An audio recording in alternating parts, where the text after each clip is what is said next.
plano ng Diyos sa buhay mo. Ang plano ng Diyos, huwag kang pumunta sa impyerno. Ang plano ng Diyos, kaibigan, magkaroon ka ng kapayapaan. Pangatlo, katapos-tapusan. Ang plano ng Diyos ay makaranas ka ng pagbabago ng buhay. Pwede mo ba tanggapin sa Jesus?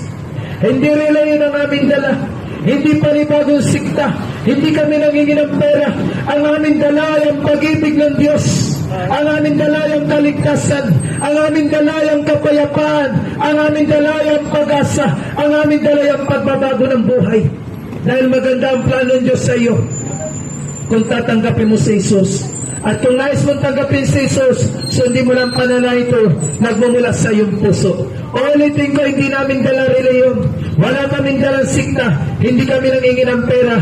Ang aming dala ay mabuting balita ng kaligtasan, kapayapaan, at pagbabago ng buhay na kay Kristo Jesus mo lang matatagpuan. At kung nais mo, sundin mo lang panalangin ito, nagmumula sa iyong puso. Panginoong Jesus, ako po'y lumalapit, nagpapakumbaba, humingi ng kapatawaran.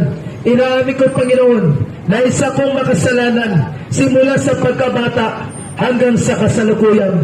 Jesus, pinagsisisihan ko po ang lahat ng aking kasalanan at sa gabing ito, inanyayahan kita, pumasok ka sa aking puso bilang Panginoon, tagapagligtas ng aking kaluluwa at may-ari ng aking buhay.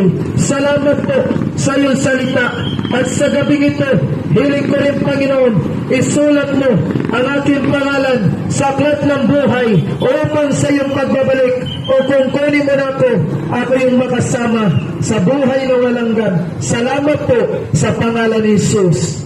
Amen. Mabuhay City, maganda ang plano ng Diyos sa buhay mo. Mabuhay City, hindi pa tapos ang Diyos sa buhay mo.